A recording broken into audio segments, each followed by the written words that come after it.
We hope you're enjoying all the great competition you're seeing here today. At the Iowa Girls High School Athletic Union, we're grateful for the incredible support that makes this event possible. None more vital or valued than the proud title sponsor, Iowa Farm Bureau.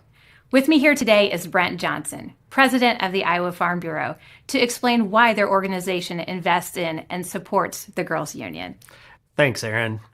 The Iowa Farm Bureau has been the title sponsor of the Iowa Girls High School Athletic Union for more than 2 decades now. The athletes competing here today represent the very best of our nation's student athletes, driven, dedicated, and committed to teamwork. At the Iowa Farm Bureau, we share those same values. Our farmers lead the nation not only in the production of corn, hogs, eggs, and ethanol, but also in the implementation of a number of innovative soil and water conservation practices which hold soil in place and reduce runoff. These shared values unite Iowa's student athletes and farm families, and our partnership with the Girls Union gives us the perfect opportunity to celebrate that commitment to excellence statewide. Thank you, Brent. We appreciate the Iowa Farm Bureau's ongoing support and the role you play in helping Iowa's girls shine. The non-starters, number 7. Since 1970, the Hazel Rogers Sports Complex, number 9, the IGHSAU State Softball Championships, and we're back again here in 2026, but it's a new era of IGHSAU State Softball as we enter into double elimination.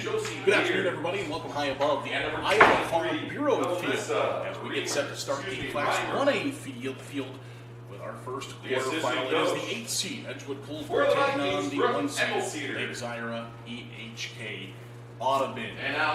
Well, let's bring in the second member of our team, Andy Pollock, and Andy, double elimination has arrived, and 1A finally getting to start as we've started all the other classes. Yeah, we've had everybody go so far. In the very first game of the tournament, that was this morning with Cardinal, the 8th seed in Class 2A, Grandview Christian, the number 1 seed in Class 2A, already an upset right there. But unlike in the past where you move to another field, move to something different, now you get 2 chances this year. Played like college is, played double elimination up through the semifinals. We're going to create a championship through double elimination. Then that championship game will be a 1-game playoff. So it's going to be a lot of fun. I think Wednesday here at the tournament is when you're going to see the action really start to ramp up. Every game's an elimination game. It's going to be a lot of fun. Yeah, no doubt about that. And here in Class 1A, you mentioned the upset in Class 2A. I think we're going to have another good one here in the 1-8 game here in Class 1A. We could absolutely see another 8-seed win. Well, it's been a lot of fun talking to a lot of the media people and people from both edges of the state with Exira-EHK-Audubon, Audubon, and Edgewood-Colesburg as we find out more, as we've learned more about these teams over the last week. And everybody seems to be under the agreement that this game is not going to turn out like you'd maybe expect a 1-8 game to be, and this could be something that is quite close as we've got some star power on both of these teams. Exira-EHK-Audubon, they were in the championship game in 2024, missed the tournament last year. They're back now as the 1 seed, 23-4 this season, finishing 3rd place in the WIC.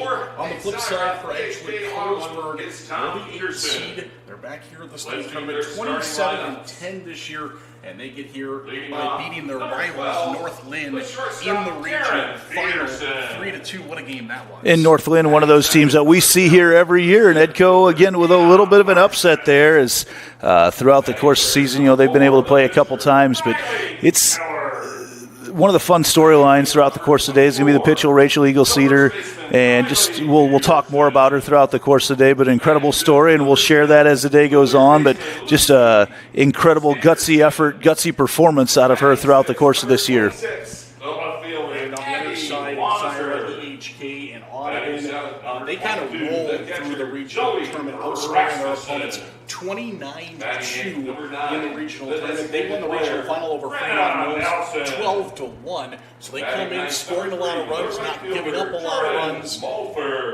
How can they move that on here today as well? Well, you talk about scoring a lot of runs. It's their balance that scores a lot of runs for them. You look up and down their lineup, and there's many batting averages that are over 400. In fact, multiple girls over 500, and even one at 600. So we're going to talk a lot about how they put the ball into play. We're going to see it a lot today, and on this new field, the field that's new to the state tournament down here on the northeast edge of the complex at Harlan and Hazel Rogers Sports Complex, and we got fans decked out in peach and white, and we're packed in. It sure makes it feel like a big-time atmosphere with just fans shoulder to shoulder down here at this field.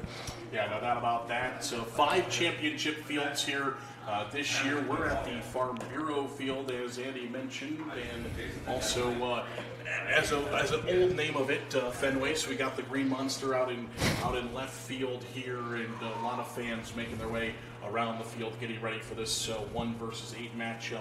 Let's take a look at our players to watch here in this one. We'll start first with the 8 seed Edgewood-Colesburg. Who are we watching? Well, we're definitely going to have our eye on Rachel Eggleseder and what she's done throughout the course of the year. A 1.47 earned run average, 32 appearances on the season. She has a really good record of 22-7 on the season. Again, we've got just an incredible backstory on that young lady. We'll talk a lot about her as the transpires today. And as far as Exira-EHK, the Spartans, and Audubon, the Spartans there, who are we watching? Well, the balance there is incredible, but as you look at Riley Miller, one of their players batting .448, Anna Larson .423, Brenna Nilsson .600, Taryn Peterson .542, just Aubrey Nelson, a freshman, batting .500. I mean, just a huge amount of big stats put up by that team. As we mentioned before, this is the opening game of the Class 1A, the Class 1A bracket, starting here at noon with this 1 versus 8 matchup. All the games in all the classes on the same field this year, and so everybody, will be watching each other. The next game will be the 4 and the 5 seed with West Monona taking on Southeast Warren. Later on tonight at 4:30, it's number 2 Clarksville taking on number 7 North Butler. And then the final game of the day here on the Farm Bureau field at 6:45 this evening is the hometown team, Fort Dodge St. Edmund Gales, taking on another good story that I'm sure our team will talk about later in Remsen St. Mary's as they navigate through this difficult season for them. Teams taking the field here, getting set for this one in Class 1A here at the Iowa Farm Bureau field, as this is the IGHSAU State Softball Championships presented by the Iowa Farm Bureau on the Mid-American Energy Company Network. And one of the things that I always love, Andy, is the big logo in center field, and these teams just walking around the complex today, you can see the excitement on everybody's face to get back here to Fort Dodge. Well, the color pink is definitely on brand, and you start to see a lot of the faces. I always say coming up to the state softball tournament is like showing up at summer camp, because it's the end of the summer, heading into the fall sports season here very soon, but you see a lot of the same faces that you see every single year. We've been doing this for quite a while now, Zarin, and it's just kind of fun to rekindle some of those conversations and some of the big memories that we've had over the years. And a lot of these teams as well are here multiple times, so it just becomes a lot of fun to watch their development and see some of these same teams year after year, and then occasionally a couple new ones as well. Well, Faith Dugan has stepped into the box from the right side, and we are ready to go. It'll be Dugan, Ava Hofer, and Eggleseder who will lead things off. In the 8th seed, of course, the away team on the scoreboard. They will bat the top half of the innings. First pitch missing for a ball. That one fouled out of play. Riley Miller in the circle today for Exira, Elkhorn, Kimballton, Audubon. The Spartans, Miller coming in on the season. 20 games pitched, 1.58 earned run average, and she has struck out almost 200 batters on the season, an incredible number. That's one of those storylines we'll be watching in this game is, does she find 8 more strikeouts to get to that 200 mark on the season for the Spartans? Draped in their all black.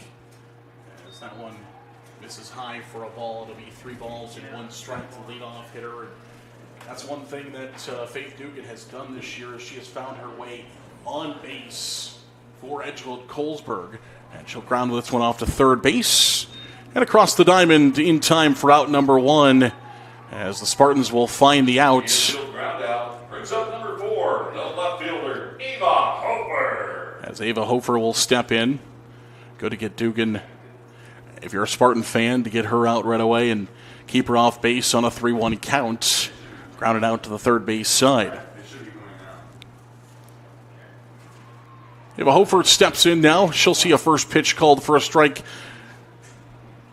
as she bats from the right side as well. Hofer making her 38th start this season, batting .456 this year for Edgewood-Colesburg. You watch the respect that the infield of the Spartans has for her right now and the speed that Hofer brings to the game. They are playing in tight, and they are coming up very fast on the pitch. And did not check her swing. That'll be a strikeout. Strikeout number 1. We talked about the watch of 200. Can Miller get to 200? She gets her first one of the ball game here in the top half of the first inning as the appeal down to first base. And our first base umpire says the bat was around, and it's a strikeout. 2 outs now for the Spartans here in the top half of the first inning as Engelceder will step in the 3 spot. Bats from the right side, and again will be the opposing pitcher of Miller this afternoon. That one's fouled down the first base side. Falls down in play harmlessly. And it'll be a 1-1 strike count here with 2 outs in the top half of the first inning. Veteran umpiring crew today. Ryan Christner, Chester Rice, Chris Henze out there. A couple names you see throughout the course of the year at big games. Yeah. Always fun to see these. A lot of the same guys. Guys have been around for a long time calling games here at the state tournament. That one fouled down the first base side. 51 hits this year, second on the team for the Vikings. And that one will miss a bit high to make it 2 strikes with 2 outs here in the top half of the first inning. Love that location on the pitch from Miller, going a little bit up in the zone. Tough to lay off that pitch when you're behind in the count. And with pitches to work with, not a bad spot at all. What those pitches to work with at the time was a 1-2 strike count. But Engelceder does a good job holding off the last 2, and now we're full at 3 strikes. The payoff pitch from Miller is fouled, and we'll re-rack to do it all over again. Came with a fastball in on the hands, in the zone. Another good spot here. Miller working kind of all over the place right now, pretty much exclusively with the fastball so far. Engelceder does bring some pop in her bat, 12 doubles. In double figures there this season, and that's called strike 3. A pair of strikeouts for Miller, and the Spartans are out harmlessly in the top half of the first inning. No runs, no hits, no errors. Will come back for the bottom half of the first after this. We've played a half. It is Edgewood-Colesburg 0, and the Spartans of Exira-EHK-Audubon coming to bat next. You're watching the IGHSAU State Softball Championships presented by the Iowa Farm Bureau. At MidAmerican Energy, we're one company serving 1.6 million people who all need energy that's available 24/7. That's why we work 24/7. That's why we make investments in our systems that make us more resilient to extreme weather. That's why we generate power from all available resources to cover the variables in supply and demand. And that's why when the power is knocked out, we work around the clock to restore power to you. MidAmerican Energy, obsessively, relentlessly at your service. Yeah, it's a trip when you hit the road. And when you know when you've arrived. It's a trip when you get everything you want. The burger and the fries, the creek and the crick, the city and the countryside. It's a trip when you're where you're meant to be. In this moment, in this bathroom mirror, looking like $1 million. And yeah, it's a trip when it goes by fast. Des Moines. It's a trip. Make it yours.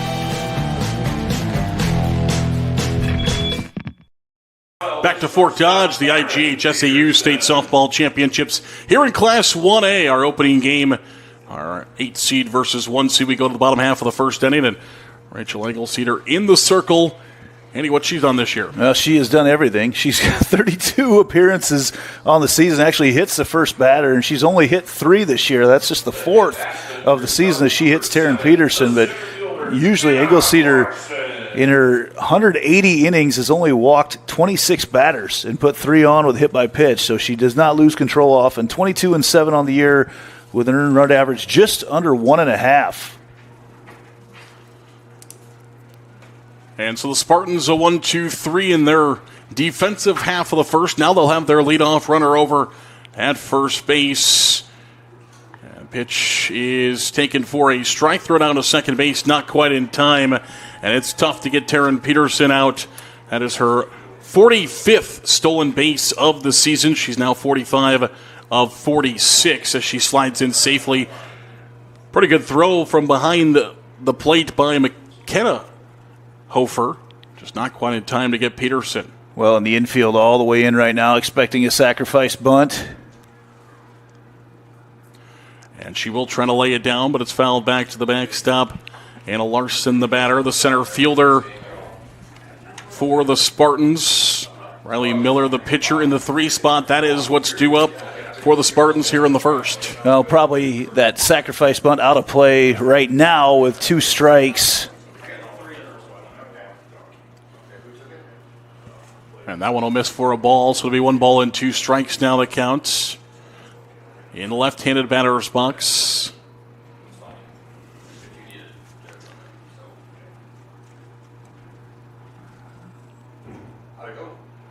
As Egelceder will find her sign.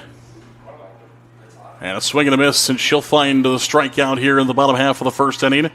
A big strikeout that leaves the runner at second base. Ball not in play. Doesn't give the runner a chance to move to third. Well, and I'm watching the respect they've got for Taryn Peterson out at second base right now. Peterson with 43 stolen bases on the year. And she is a threat. She's kind of looking for that decision to be made behind home plate by Hofer. Wouldn't be surprised to see a delayed steal at some point. Miller from the right side swings and misses at the first pitch. Talked about Rachel Egelceder finding the signs of the pitches. Is actually coming from the dugout. And her dad, Brooks Egelceder, calling the pitches from the dugout. So pretty cool moment here in the state tournament.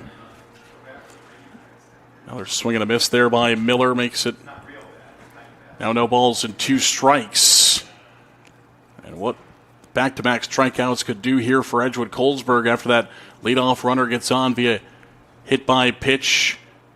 Peterson steals second, right back up the middle. That's going to find the grass. Waving around third comes Peterson. She will score. The throw comes home, which will allow Miller to move up to second. And just like that, our first run of the ball game as Riley Miller will single up the middle, an RBI single for Miller, moving to second on the throw. Not a squared-up ball at all. In fact, that was part of the problem for fielding it. It was so slowly rolling out to Brown that she was not able to make the play at home at all.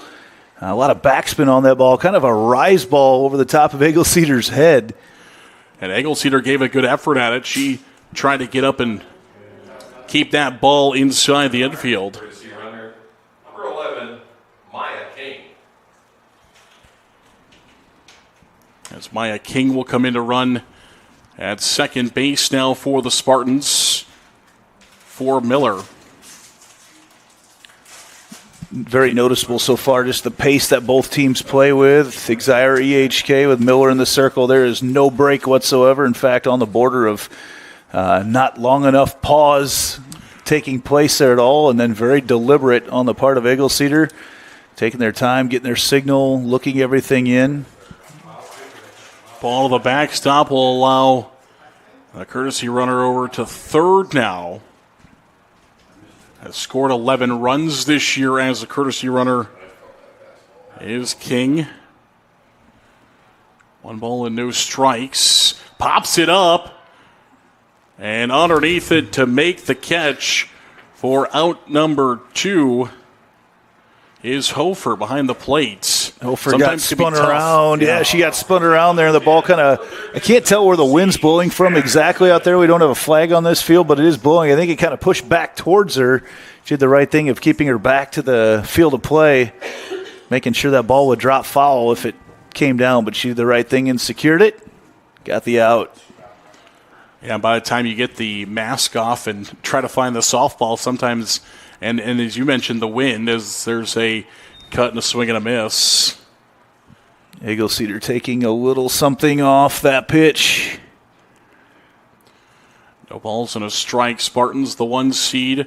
1 run in here in the bottom half of the first inning, leading 1-0. They've got a runner in scoring position, just 1 bag away at third. They're swinging a miss. Strike 2. And Eggle-Cedar can do whatever she wants now with an 0-2 count and a pitcher with that kind of experience. Imagine she's got some tricks in her bag here with an 0-2 pitch, trying to get out of a jam with a runner at third. Wouldn't be surprised to see an outside changeup. And she gets the swing and a miss, strike 3. So Eggle-Cedar will get out of it as Edgewood-Colesburg will leave a runner at third base. So the Spartans, but 1 run in, we've completed 1. It is the 1 seed Exira-EHK-Audubon leading 1-0 over the 8 seed Edgewood-Colesburg. You're watching the IGHSAU State Softball Championships presented by the Iowa Farm Bureau. Hey, Frank. Oh, it looks like you spilled some grease. Grills are multiplying and you need flavor that's bold. There's nothing left for you to do But to go to Fairway, your dream for Midwest meat. It's the one you need. Oh, yes, indeed. Oh, you better stake up. Fairway and meat go hand in hand. This dream is meant for you and me. Poultry, pork, and beef, your home for Midwest meat. It's the one you need. Oh, yes, indeed. Oh, yes, indeed.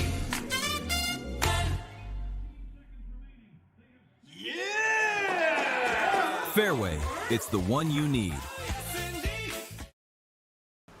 Back to the Harlan and Hazel Rogers Sports Complex here in Fort Dodge. We are at the Iowa Farm Bureau Field. It is the opening game in Class 1A as we head to the top half of inning number 2. And the catcher, McKenna Hofer, will step in to lead things off. Edgewood-Colesburg down by a run, 1-0. The Spartans of Exira-EHK-Audubon lead this one.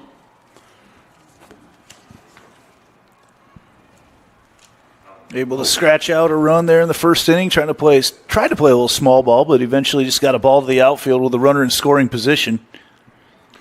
.394 this season for Hofer from the right-handed batter's box. Couple of pitches missed for balls. And she'll start with a 2-0 count. That one in there, though, for a called strike, and now 2-1. Edgewood-Colesburg making their first appearance here since 24, missed last season. Again, pretty much exclusive fastballs coming so far from Miller, just using a couple different locations on them. But she is not taking a very long break at all in that circle, working very fast. No, Miller gets right back on, finds the shine she wants, and now we've got a payoff 3-2 pitch popped up in the air. Middle of the infield, and the play will be made by the shortstop, Taryn Peterson. Came around to score that first run of the ball game, also has a stolen base. Fantastic at shortstop. She didn't have to go very far for that one, but gloves it easily. Not a bit, a high percentage play. Heading out to Peterson there at short, and this team fields the ball very well. Not a lot of errors on the season. A lot of help behind Riley Miller. That pitch in there for a called strike. And, it takes a lot to play that shortstop position. Not only the athleticism, but also usually one of the more vocal people on the field. And that's what Coach Tom Peterson says about Taryn, is she is very vocal on the field, helping everybody out, getting them where they need to be, making those calls. And also is a nice sounding board for Riley Miller. She's the other pitcher on the team, so someone that in the infield brings that presence of that pitcher's mentality. Has about half the innings that Miller's got, so able to just step in occasionally and, hey, here's what to do. Just calm down, here we go. 1 ball, 2 strikes. Called strike 3 as Riley Miller will pick up her third. And that one a backwards version as she gets a pitch on the outside corner to catch a part of the plate for strike 3. As Annie Schmelzer will step in, the second baseman here in the 6th spot. Batting from the right side. And she sends this one deep to left field. That one heading back for the wall, and it is gone. See you later. Addie Schmelzer will touch them all here in the Class 1A quarterfinals. What a time for her first home run of the season for Addie Schmelzer. And that pitch just a little bit up in the zone, and she got that bat through the zone in a hurry as that cleared that left center field fence with ease. I don't think people out there realized it was coming at them, had to duck out of the way at the last minute. So Schmelzer will tie this game at 1 as she knocks one out to left field. And just like that, Edgewood-Colesburg fan on their feet. And some momentum. A little two-out rally for Edco here. That one's fouled back to the backstop. You know, a play like that, a good defensive play, a home run, things like that, sometimes does more than just ties the game in this scenario, but just jolts some life into the rest of your team and brings that momentum. Anytime you can keep that a game close is the 1-8. Again, we thought this was going to be a lot closer than the seedings would suggest, but anytime you can put some runs on early, it gives your team a lot of confidence here to stay in it. Fouled back to the backstop, and so far through the first inning and up until that home run, it just felt like, you know, Exira-EHK-Audubon, they scored a run and they were putting runners on base. It's been 3 strikeouts for Miller, so it just felt like all the momentum was shifting towards the 1 seed. And Schmelzer brings that one back as this one misses high for a ball. Now 2 balls and 2 strikes with 2 outs here in the top half of the second inning. And Everett will send this one to the right side, heading for foul territory. Could be playable. A good run out there on the right side by the first baseman, Peterson, just not quite able to get there. That's a tough play for a first baseman, turning around, running the opposite direction. Yeah, you'd like to hopefully get Nelson over there, but the ball just wasn't in the air long enough for her to quite make the play. It's a tough angle, like you said, for Peterson to get over there and catch it over her shoulder. Swing and a miss, strike 3, another one for Miller. But a home run by Schmelzer has knotted things up here in Class 1A as we have played an inning and a half. It's 1-1 between Exira, EHK and Audubon, and Edgewood-Colesburg will come back. You're watching the Mid-American Company Network. At Mid-American Energy, we're one company serving 1.6 million people who all need energy that's available 24/7. That's why we work 24/7. That's why we make investments in our systems that make us more resilient to extreme weather. That's why we generate power from all available resources to cover the variables in supply and demand. And that's why when the power is knocked out, we work around the clock to restore power to you. Mid-American Energy, obsessively, relentlessly at your service. Whether you volunteer or hang with friends, play pickleball, read or follow trends. No matter what your retirement style, you deserve healthy eyes and a healthy smile. Some Medicare plans don't cover vision or dental. With Delta Dental, you can save on what's essential. Get coverage and take care of your health. It's peace of mind, so treat yourself. It's more affordable than you might think. Give us a call or visit this link. Touch in the Iowa Farm Bureau field here in Class 1A as we head to the bottom half of the second inning. And the first pitch is swung on and missed. A little natural movement on the pitches from Eagle Cedar. Just kind of a little tail moving to the outside, up and away. I don't think I'd define that as anything more than a fastball, just some natural movement on it. And so far, been a little difficult for the hitters from the Spartans to catch up to. Buncer, the batter for the Spartans here. Senior batting from the right side. Down on the count, 0-2 on Eagle Cedar. Here's the 0-2 offering. Swing and a miss, strike 3. Big strikeout there to lead things off for Edgewood-Colesburg. You get the run, you tie the game, you come back right away with a strikeout. And again, some of the momentum might be shifting towards Edgewood-Colesburg here. And just a big difference from the last inning when you hit that first batter, and she's the one that eventually scores the run. Come out focused right now. 4 straight strikes from Eagle Cedar. Rasmussen, the batter, here in the 7 spot, batting from the right side.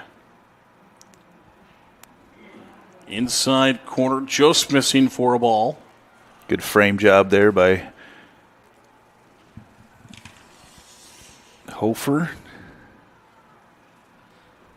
1 ball and 1 strike that counts. As Engelceder will bring that offering and swing and a miss. Felt like a changeup that went high there. Keeps working all parts of the plate. We'll talk about some really good pitchers here this morning in this Class 1A matchup. The 1-2.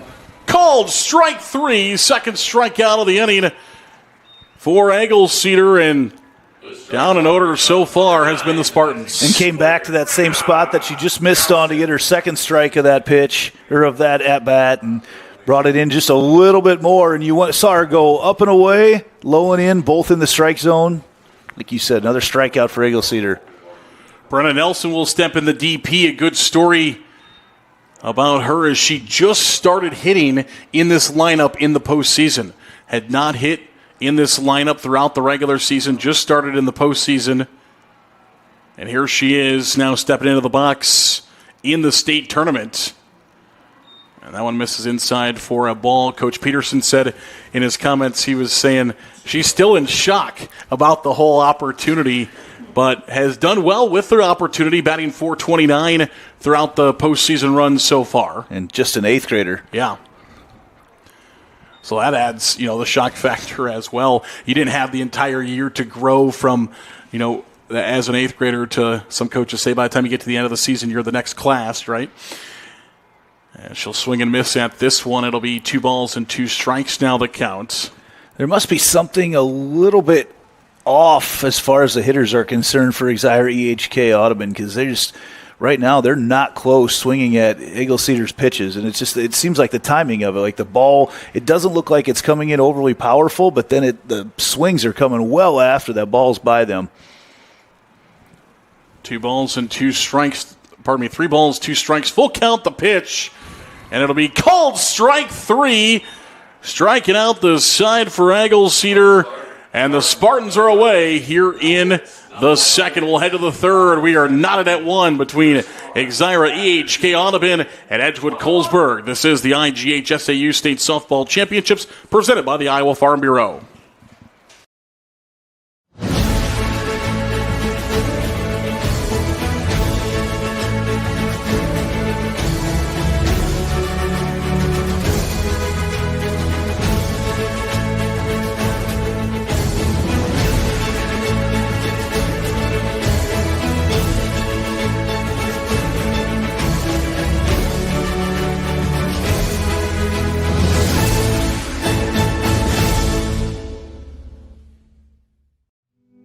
Freedom Tire is proud to support the Iowa Girl through their sponsorship of the Iowa Girls High School Athletic Union.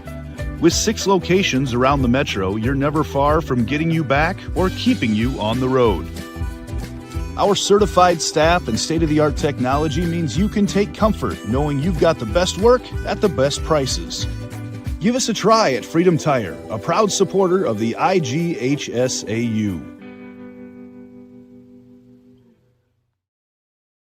Back to Fort Dodge. We get set for the top half of the third inning as the Vikings will send Kara Knipper to the plate.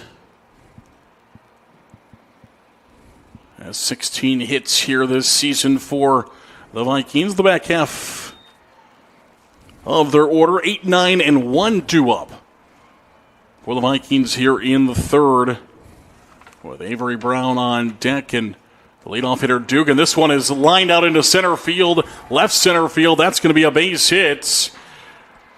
And the leadoff hitter is on for the Vikings as Kara Knipper lines one into left center. Already out here trying to make some magic with the bottom part of their order right now. And, we talked about the balance that the Spartans have, but already showing getting that leadoff batter on for the number 8 spot for Edco. That's what you want to do is the back half of the order, as you were mentioning, is you got your contact and then your power in the top to the middle part of that order. So if you can send 8, 9, 7, 8, 9 sometimes, find their way on base. Makes things a lot easier. And Knipper probably got a big round of applause from her fans over at the Lincolnwood Assisted Living Center in Edgewood with that one, as they're all no doubt watching there today. Her and several of her teammates work there. That one fouled down the third base side, going for the bunt opportunity here in the 9 spot with Brown. Will either bunt or slap. That's what she'll do from the left side, and has been very effective at it this season for the Vikings. And look at Stannerson at third base. She is probably 4 feet away, and a double play ball here. Nothing they can do about it. He's got to get that ball on the ground. And a big double play for the Spartans as it goes right to Miller. Miller quickly turns, fires it to first base, and they find the double play as Peterson gloves it, the sophomore, over at first base for the second out. So just like that. Well, now you're back at the top of the order with your with 2 outs, so just no possibility of manufacturing anything. Couple contacts, though, now for Edco, putting the ball in play a little bit more. Yeah, both have been relatively in the same spot. That home run out into left center and the base hit a moment ago. Both on the same line. 1-1 count on Dugan, and that one will miss for a ball to make it now 2 balls and 1 strike. As Miller will look to the dugout to find the sign. A little wrist card on the side to go with the sign she's looking for. That one outside for a ball. Now 3 balls and 1 strike on Dugan.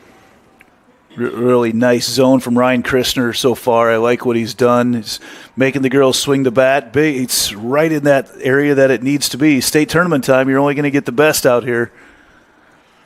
Dugan swings and misses on that one. Now a full count. Does not strike out often. 3-2 popped up in the air. She puts it in play and turn it around to make the catch for out number 3 is Rasmussen, the catcher. And just like that, the Spartans get out of trouble after the leadoff hitter gets on with a base hit. No runs come across. It is 1-1. We'll come right back. This is the IGHSAU State Softball Championships presented by the Iowa Farm Bureau. At Mid-American Energy, we're one company serving 1.6 million people who all need energy that's available 24/7. That's why we work 24/7. That's why we make investments in our systems that make us more resilient to extreme weather. That's why we generate power from all available resources to cover the variables in supply and demand. And that's why when the power is knocked out, we work around the clock to restore power to you. Mid-American Energy, obsessively, relentlessly at your service. Something exciting is growing on Iowa farms these days. Innovation. From tractors that seed, weed, and harvest with data-driven precision to drones that scout or plant cover crops to protect soil and water. Even our animals live in smart homes with round-the-clock care. Technology keeps your food safer, water cleaner, and makes us more sustainable. Because what we do here benefits everyone here. Life on the farm makes everyone's life better. The right fielder, Jordan Holfer. Edco pitcher Rachel Egelceder back in 2025, November of 2025, diagnosed with Hodgkin's lymphoma, started treatment right away, had chemo every other week through April. And if you recognize that name, it's because we saw her play in basketball as well. She played basketball all through it, broke a bunch of school records for Edco. Sometimes on the same day she would get chemo. And back in June, had her last PET scan, and they were all clear. So a heck of a story there for Rachel Egelceder. Fantastic, and just the perseverance as you were talking there, battling through it.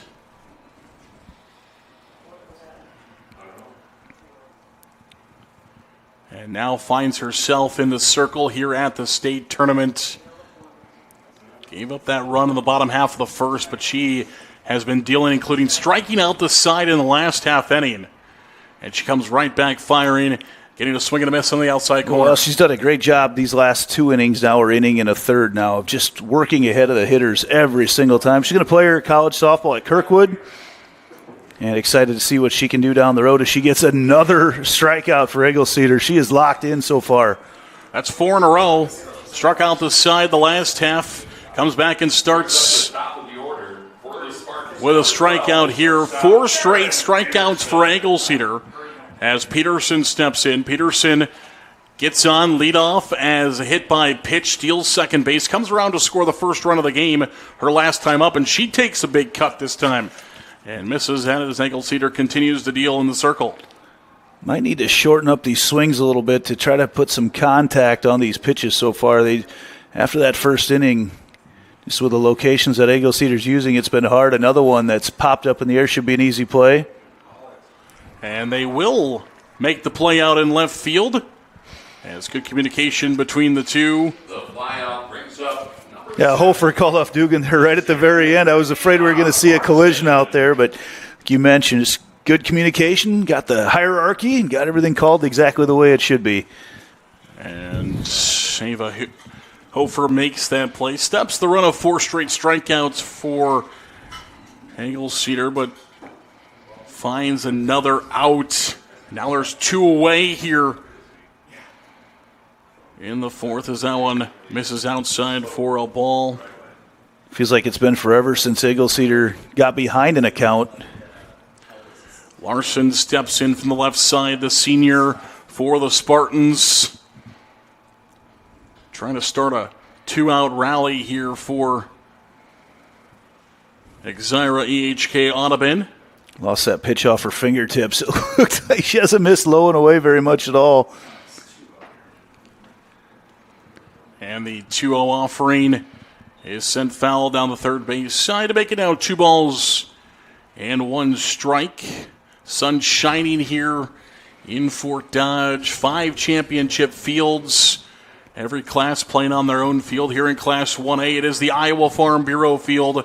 And just a reason for everybody to be excited with high school softball back at the state tournament here in Fort Dodge. That one in there for a called strike. And the new era that we talked about earlier, the double elimination, Andy. And a new era for us. In the heat, we've got an air-conditioned press box. No complaints at all there. 2 balls and 2 strikes, the count. Here's the set from Eggle-Cedar, and that one will miss for a ball, and we'll have a full count. It'll be 3 balls and 2 strikes. Yeah, I'm excited to head back to Northern Iowa, not looking like a starfish all red everywhere. It'll be a full count. Here is the 3-2 offering. Called strike 3. Eggle-Cedar will find another strikeout. And just like that, Edgewood-Colesburg right through the order of the Spartans from Exira-EHK-Audubon. We'll come back. This is the IGHSAU State Softball Championships presented by the Iowa Farm Bureau. Yeah, it's a trip when you hit the road. And when you know when you've arrived. It's a trip when you get everything you want. The burger and the fries, the creek and the crick, the city and the countryside. It's a trip when you're where you're meant to be. In this moment, in this bathroom mirror, looking like $1 million. And yeah, it's a trip when it goes by fast. Des Moines. It's a trip. Make it yours. Excelling in athletics takes teamwork, dedication, and a commitment to excellence. These are the same qualities that help our pig farmers and our communities thrive. The Iowa Pork Producers Association is proud to support statewide high school athletics and the student athletes who make us all proud. Visit iowapork.org/WeCare to meet the people behind the pork and hear about our winning approach to caring for our pigs, the environment, and our communities. Back to Fort Dodge in the Iowa Farm Bureau field. I'm Sarah Agastal, joined by Andy Pollack, and it is the 1 seed and the 8 seed here in a battle. It's 1-1. As Riley Miller will make her way back on to the field, as we talked about earlier. Riley and Peterson, 2 of the leaders on this team. Both of them will pitch when need be. And you know, they're going to start the inning with the DAP. Well, you'll notice everybody's using the comms devices on their wrist right now. That's where they're getting the call straight from the dugout. Pitchers and catchers have those devices. You'll see that with pretty much every team here in the tournament now. And it looked like there might have been a little mix-up with those devices here to get the inning started, but comes directly through. It prevents anybody else from stealing signs.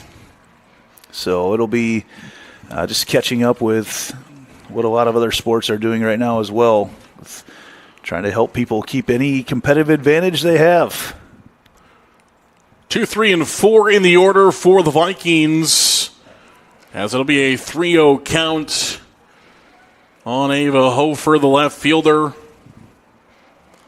Fresh second time through the order now with nobody out. Obviously came up with their leadoff batter in Dugan the last inning with 2 outs, but a chance right now to see Miller the second time through. And a strike called on 3-0. Now a strike called on 3-1 to make it 3-2. So Miller battles back into the count, down early 3-0. Battles back to make it a full count here between Miller and Hofer. The 3-2 offering sent into center field. Backing up on it, just behind the IGHSAU logo in center field to make the play is the center fielder, Anna Larson.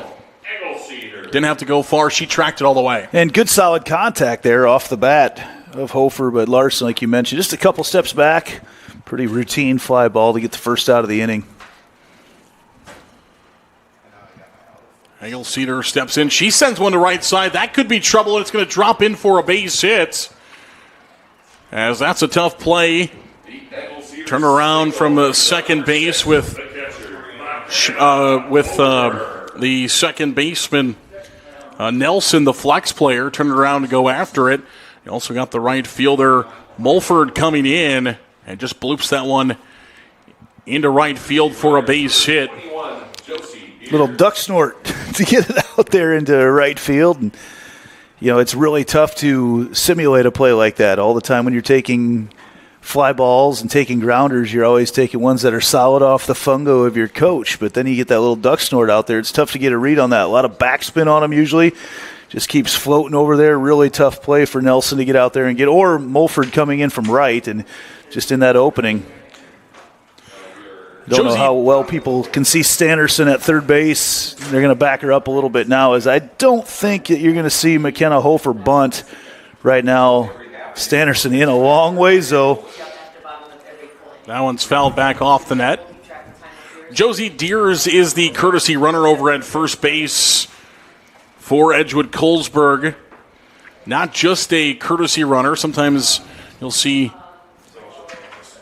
those that specialize in just the running come in as a courtesy runner. Deers will also hit in certain situations that Edgewood-Colesburg will need her in, but right now as a courtesy runner, has scored 30 runs this year, 13 of 15 in stolen bases. This one hit to the right side, center field, and not able to make the play, but they will be able to get the out at second base. Is the center fielder Larson. One of those just popped out of the glove, but on a play like that, you have the out at second base. You're so close to it anyway. You're just a couple feet away, and big key there is don't panic. You got plenty of time to get that out at second base and officially get listed as a fielder's choice there, as they do get the out and keep everything in the same situation they were in before. But I think she got a little nonchalant, just expected to get it. She'll be locked in from here on out.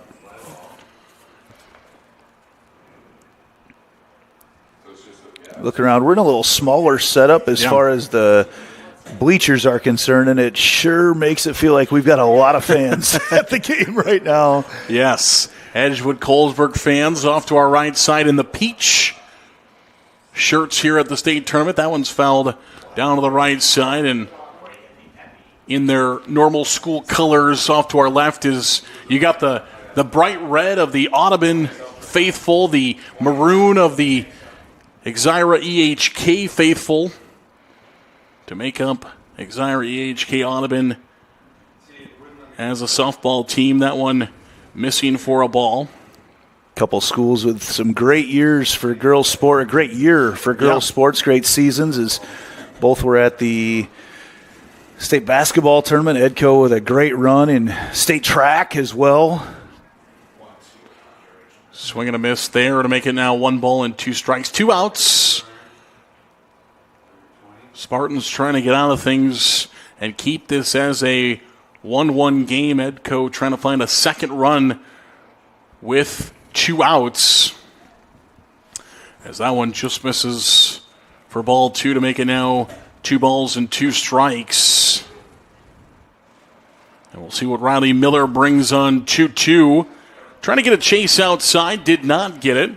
3-2, full count. A full count pitch coming. You see Peterson, the shortstop, out there. Lots of hand motions. Everybody shifted kind of the right side of the infield right now, too. Not expecting...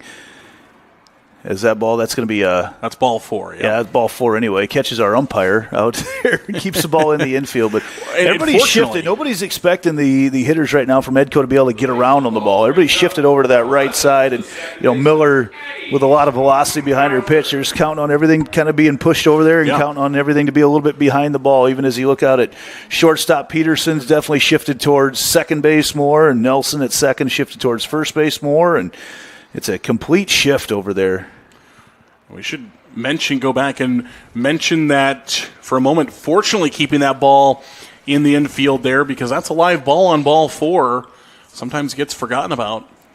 And now we're going to have a conversation in the circle and give us an opportunity to talk about Addie Schmelzer back into the box here for Edgewood-Colesburg.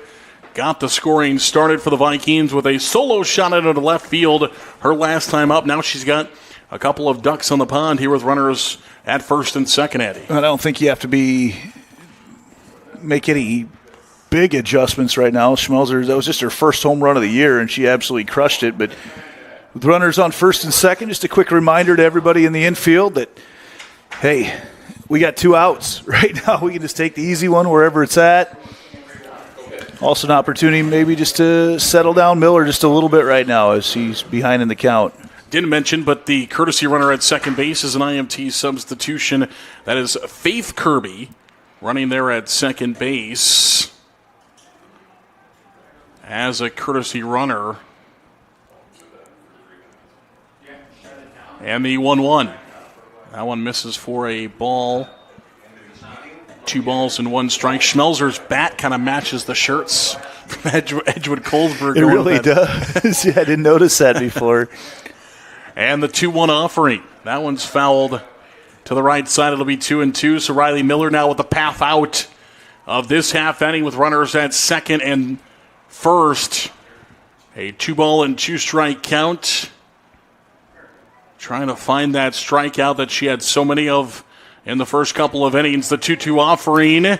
Change-up just missing on the outside corner. Didn't get the swing and chase there by Schmelzer. It'll be a full count, 3-2. That's a tough pitch to lay off right now because that fastball drops away, or that changeup drops away, and it looks like it's coming pretty fat at you. 3-2 misses for ball 4, and the bases are going to be loaded for Edgewood-Colesburg. They scored their first run of the game with 2 outs. And now with 2 outs, they'll have the bases loaded, and the DP, Chloe Everett, will step in. Has been a very good contact hitter this year for Edgewood-Colesburg. Batting over 300. Doesn't strike out much either with 2 outs. Popped up in the air, foul territory. Will it stay playable? It will not, as it will float out of play down the first base side. So Miller will get ahead in the count. No balls and a strike. Situational hitting right now. You want to get something to that right side of the infield, push it out that direction. Not likely to leave the park here. Just, that's the spot. She's a little bit behind it. That's all right now. There's a lot of room out there. Opportunity to push a couple across in a big moment here early in this one. No balls and 2 strikes to count. Miller ahead, trying to strand the bases. Loaded Everett trying to give her team her first lead of the game. This one to the right side. That will land into right field. It's going to score at least 1. They're going to wave around the runner. Here comes the run to home and scores. 2-run RBI single for the designated player, Everett. And just like that, Edgewood-Colesburg is out in front 3-1. Perfect piece of hitting on an 0-2 count nonetheless, and did exactly what we said she needed to do. Got that ball out of the infield to the right side, and that's a huge at-bat for Chloe Everett. And Everett, the senior, big moment for her. RBI is 19 and 20 on the season for Everett. Runners at the corners now in a 3-1 lead.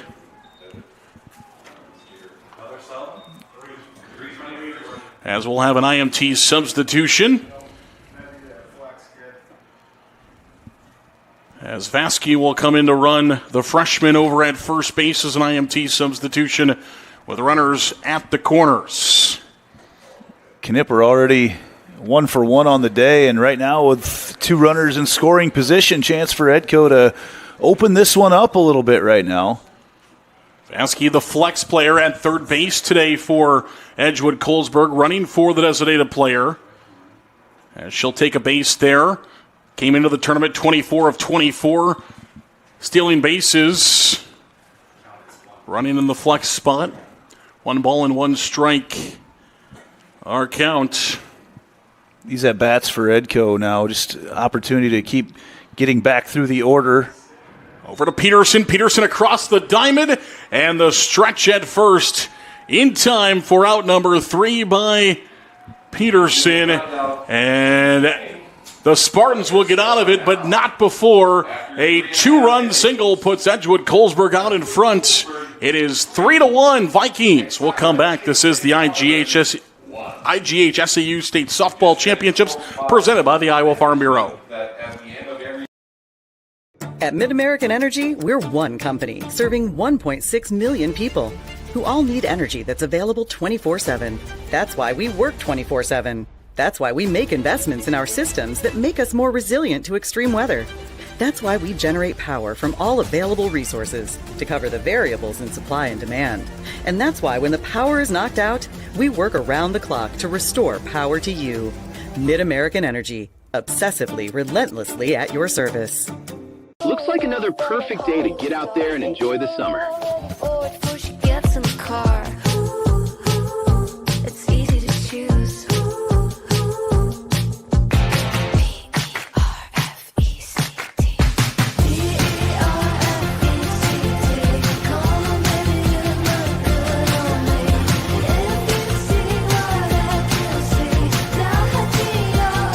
Iowa State Fair, August 13th through the 23rd. 3.5 complete. We go to the bottom half of the 4th inning. The Spartans will send up their pitcher, Riley Miller, to be 3, 4, and 5 due up for the Spartans after falling behind in the game for the first time. Now down 3-1. You got the heart of the order up, Andy. Yeah, their second time through the order as well now, and right now it seems like Eggleseder's the one that's starting to pick up speed a little bit more. She's really got ahead in the counts, doesn't on this one, but Eggleseder's picking up some velocity here. I mentioned earlier it didn't seem like she had a whole lot of velocity behind her pitches. Is that ball another little duck snort into the outfield? And yeah, it doesn't seem like she's got a lot behind it, but these EHK hitters are behind the pitch over and over again. So must be something about the way that ball looks coming in.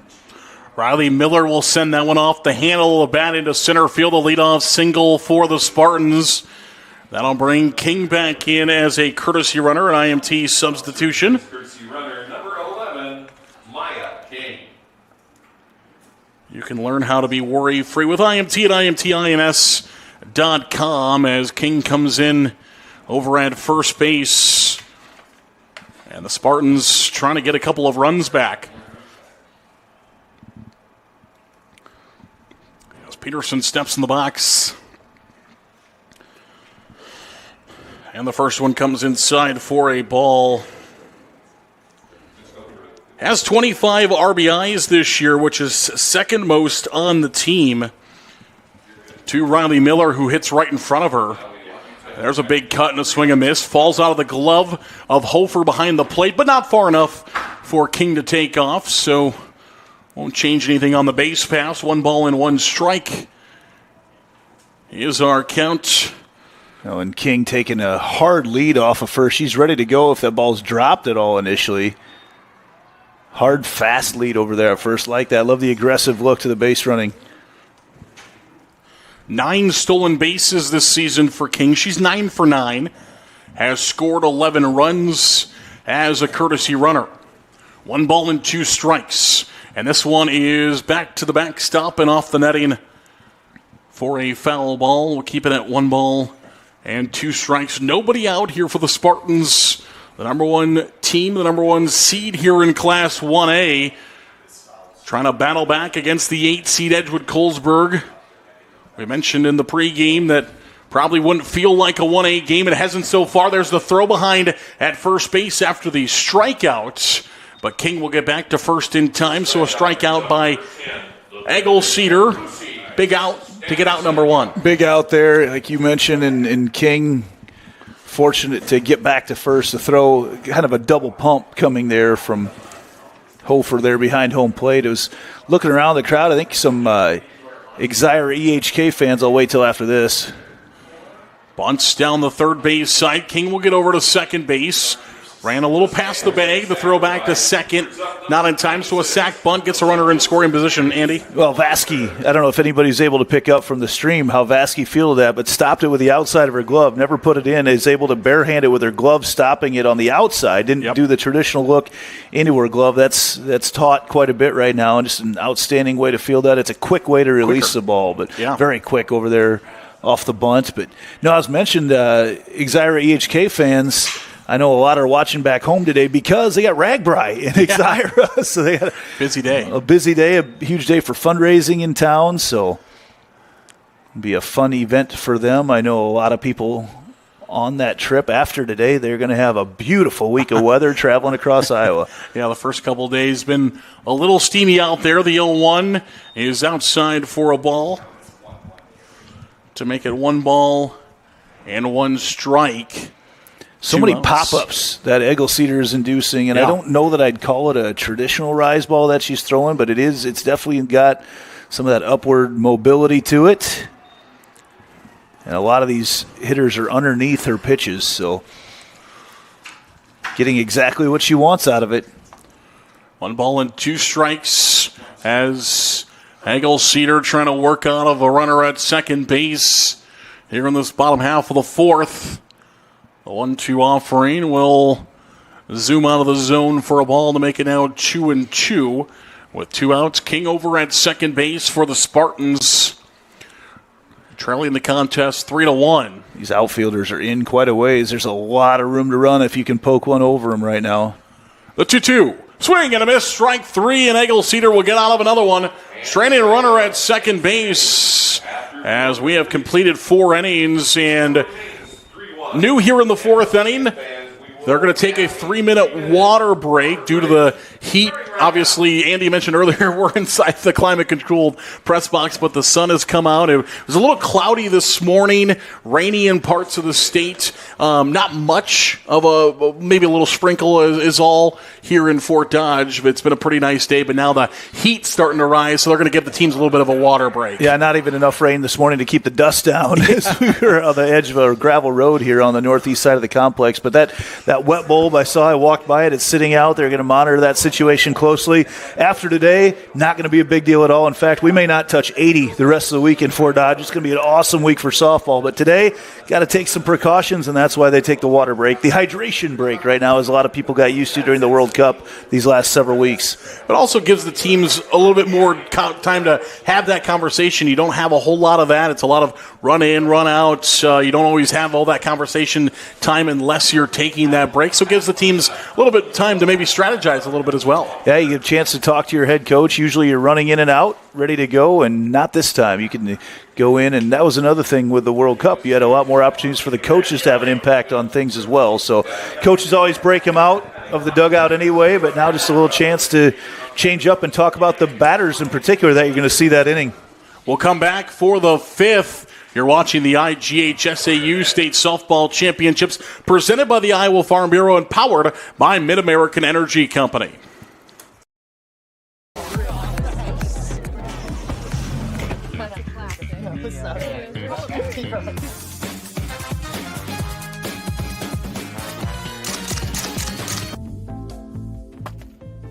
Excuse me, man.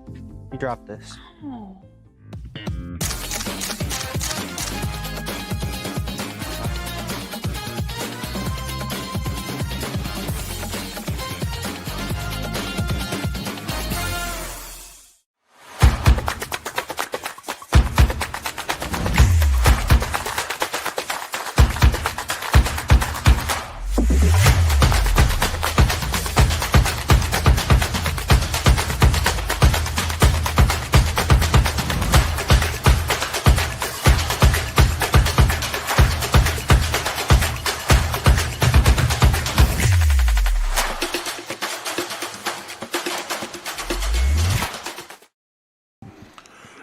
Back to Fort Dodge, the IGHSAU State Softball Championships presented by the Iowa Farm Bureau. And we're at the Iowa Farm Bureau field, one of 5 fields being used for the 5 classes. Each of the classes on their own field here in 2026 with our double elimination tournament. Class 1A was the last of the fields to get started. We started at 10 o'clock this morning with Class 2A, and then on to the rest of our classes. Our normal 2 championship fields, 3A and 4A over there, 1A, 2A, and 5A out here on what was former the Little Majors fields here at Harlan Hazel Rogers Sports Complex. Yeah, we got the Green Monster out in left field Fenway, for us. yeah. This water break is a long break. It's not 3 minutes between innings. It's a 3-minute water break and then the time to warm up after that. So a lot of time. I think I mentioned the break. It's probably just as much for the umpires as it is for the ladies on the field. You want to keep those guys hydrated and at their best form today as well. Yeah, and obviously safety is a key priority. Oh, absolutely. Everything is aired on the side of precautions, and, we may end up getting we will get a front coming through here later today, probably about 4 o'clock. Chance to delay things just a little bit as it comes through, but that's going to cool things off, and we'll deal with the heat here through the middle part of the day, and then just have, like I mentioned before, beautiful weather the rest of the week. Edgewood-Colesburg will send at 9-1-2 to the plate here in the top half of the 5th inning as Avery Brown in the 9 spot will step in from the left side to lead things off. And we'll swing and miss at the first one to make it no balls and a strike. Riley Miller, her 5th inning of work in the circle for the Spartans. The 0-1 offering will be ball 1. It'll be 1 ball and 1 strike the count. With Brown 0 for 1 so far today. A fly out in her first at-bat. Swing and a miss there as Edgewood-Colesburg will complete the second time through the order and bring the top of the order up next for a third time. Well, and they hit the ball much better that second time through the order on Miller, and I know these ladies are looking forward to that third time through the order now as well as that strikeout on Brown. So this is a big time through the order. In fact, you're thinking right now of just getting base runners right now on for Edco because you'd love to see your pitcher a 4th time as well if you get a chance. And as you look at, right now 9 more outs, I'd like to get a couple on and have a chance for that top part of your order to do a little bit more damage. Dugan, the shortstop, steps in, takes a pitch for a strike after a first pitch that missed for a ball to make it 1 ball and 1 strike. Looking down over to the third base side to her head coach, Taylor Huber. In the left or third base coach's box, year 4 for her here at Edgewood-Colesburg. That one's fouled back to the backstop. Was a dual sport basketball and softball player at Coe College back in her day.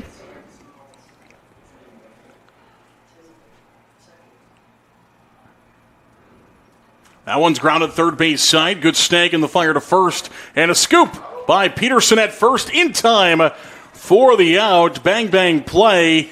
And the Spartans find the out at first. As Standerson a bit low on it, but Peterson able to scoop it out of the dirt. Well, Standerson had to make a great play as that ball was hopping, coming hot right at her, and the throw a little bit off, but like you mentioned, good scoop from Peterson, and over at first, a little delay from the umpire. There's a little bobble there, so you had to just make sure that she had the ball in control before the base runner got there. Out number 2, we talked about Coach Huber there, a former Elburnett prep. Was a member of the 2014 All-Tournament team.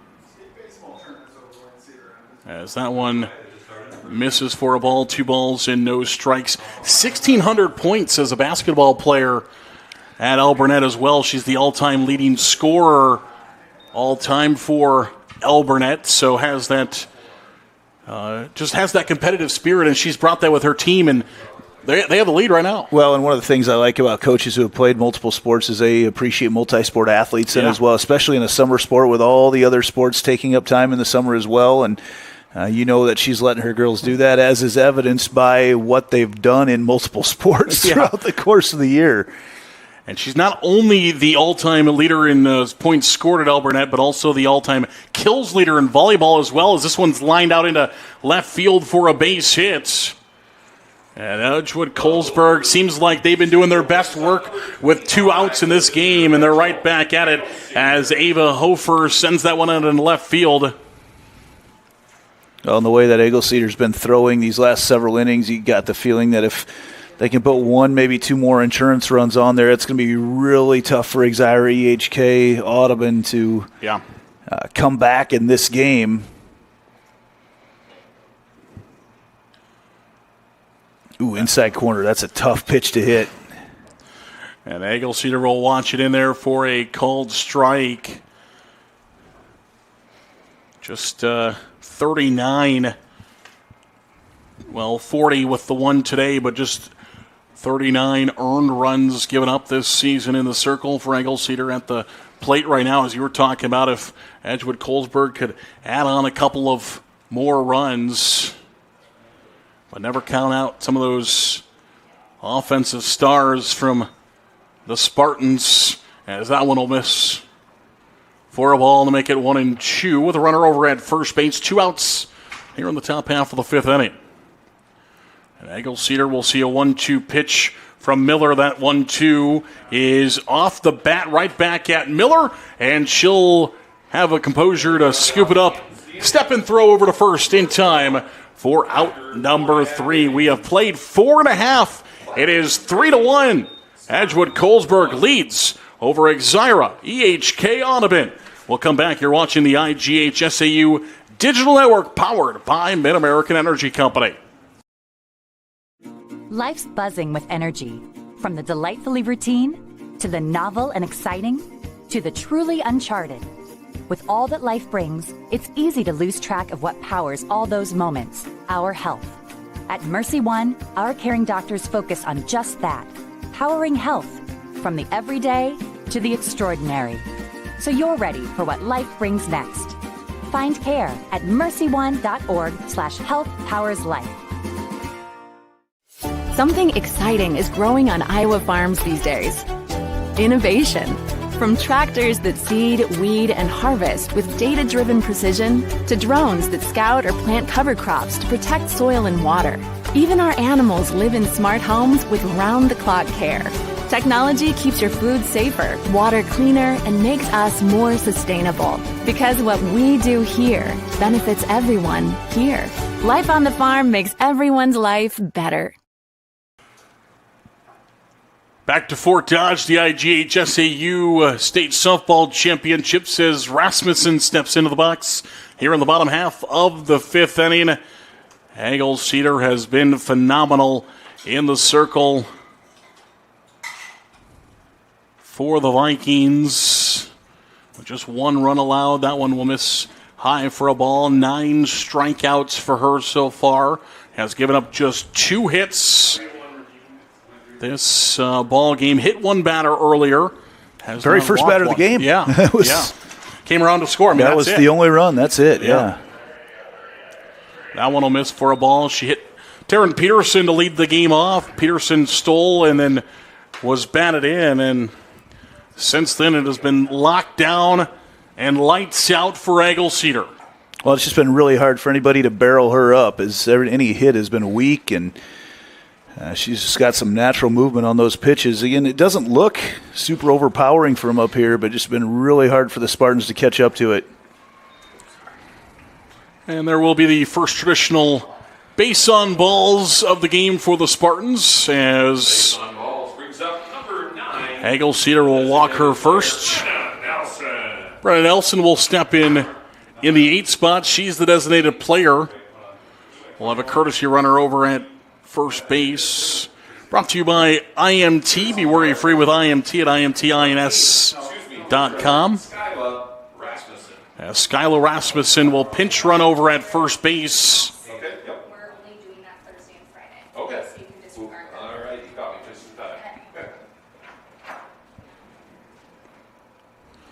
And Nelson will step in from the right side. That one will miss high for a ball. 1 ball and no strikes, the count. Well, this is where some conditioning is going to come into play. And this, talking about getting in the mid-90s today with a high humidity is, it's not often they're playing games at this time of day. Usually you're looking at 4, 5, 6 o'clock starts, and playing it right through the heat of it right now is Eggle-Cedar. Tough to find the zone at the moment. Yeah, just the weekend tournaments, right? Some of these teams are playing. And sometimes in the smaller schools, you're not playing those weekend tournaments either. So at most, you might get a doubleheader in. Even those tournaments, a lot of times, you're just playing 2 games in a day. So, and we just haven't had much heat to deal with this summer. Up until the last couple of weeks, it's been a very pleasant summer. So something not a lot of players are accustomed to. That one will miss for a ball. Edgewood-Colesburg did play a couple of doubleheaders throughout their season. A lot of their conference games being of those doubleheaders in the Tri-Rivers West this season. That one's a strike now. Finished second in the Tri-Rivers West Conference this year. 27-10, their overall record coming into the state tournament. That will be ball 4, so it'll be back-to-back walks after not giving up one all game long. It'll be back-to-back walks for Eggle-Cedar. And now Mulford will step in, and this is exactly what Exira-EHK-Audubon was looking for, putting the first 2 runners on, and now the 9-hole hitter, Mulford, will step in. Well, and as you come out and have that conversation there for Edco, no one else is coming in to pitch. Eggle-Cedar is going to finish this game out. Unless something goes terribly wrong, she'll be finishing this game out, and they're going to make sure that just refocus her, give her a chance to catch her breath here quick, because you look at the innings that everybody else has had throughout the course of the season, the only other chance you might have of someone coming in is Josie Deers at just over 23 innings appeared this year. So especially in the state tournament game, Rachel Eggle-Cedar's finishing this game for Edco. Runners are at first and second. There is nobody out here in the bottom half of the 5th inning as the conversation in the circle will depart. Everybody back to their positions. Our runners, our pinch runner at second, and runner now over at first base is Aubrey Nelson, a freshman. Another IMT substitution at first and second. Corners in tight here for Edco, and that ball gets away from Hofer, and the runners will move up to second and third. So right. Just like that, they're both in scoring position with nobody out, and now a fly ball. Certain parts of the park here could be all that is needed for Mulford. Well, on a 1-0 count, she's going to be trying to come back with a strike. I think you put that bunt in play right now, try to get a bunt pushed to the right side of the infield. She looked like she was going to square, but then pulled that one back and away, takes it for a strike. 1 ball and 1 strike, the count. 3-1 the lead in favor of Edgewood-Colesburg, but 2 runners in scoring position. That one misses for a ball to make it 2-1. I think she's going to have to come back again with a strike. I love a bunt in this situation. Get something on the ground here in this infield. That one's in there for a called strike. Mulford, the 9-hole hitter, the right fielder this year. Coach Peterson says she is like having a second leadoff hitter here in the 9 spot, looking for a couple of RBIs, but swings through that one. What a big strikeout, and now in double figures for Eggle-Cedar. That is her 10th strikeout of the ball game. and a huge one, leaving the runners at second and third. Well, and you're thinking it's not the worst thing in the world for them right now. They're going to give the base now to Peterson, which I like that idea a lot. You move it through, you take the bunt out of play. Now, I'm still very surprised they didn't go to the bunt with Mulford, but you put Peterson on, load up the bases, and kind of put this game more now in the hands of your pitcher, Eggleseder. No doubt about that. And Peterson on as a intentional walk. Obviously, you take the bat out of her hands, but Anna Larson has been very good here in the 2 spot. You put the bat into her hands. Well, you got a lefty, though, and you're thinking more of the not as much of a power hitter, just traditionally as a lefty. And she's not a slapper, but still something to that left side with her is generally where you're going to get it. Has racked up 25 RBI this season for the Spartans, and she's got 3 of them on the bases here. So the infield not really in right now, though, either for Edco, and I don't mind that decision right now. You're going to play for 1 out. You can allow 1 run. You're just not going to allow 2. Playing at normal depth all the way around. Got to get some strikes, though. And she'll find a strike there to prevent the 3-0 count to make it now 2 balls and 1 strike, 1 out. With the bases loaded, Larson, the batter, the center fielder, hitting .431 this season. The 2-1 is in there for called strike 2, and now Eggleseder battles back after falling behind the count, 2-0. Battles back to an even count, 2 balls and 2 strikes. Well, and it's going to come back. We'll see if taking the bat out of their best home run hitter, Peterson, if it comes back to help them or hurt them. On the outside corner, called strike 3, the 11th strikeout of the game for Eggleseder, and what a strikeout that is.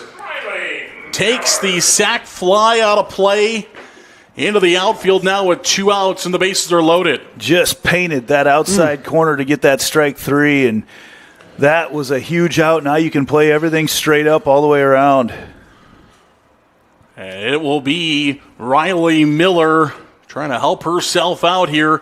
The opposing pitcher sends this one out into center field, and it will fall for a base hit. 1 run will score, 2 runs will score.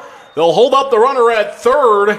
It's a 2-run RBI single for Riley Miller.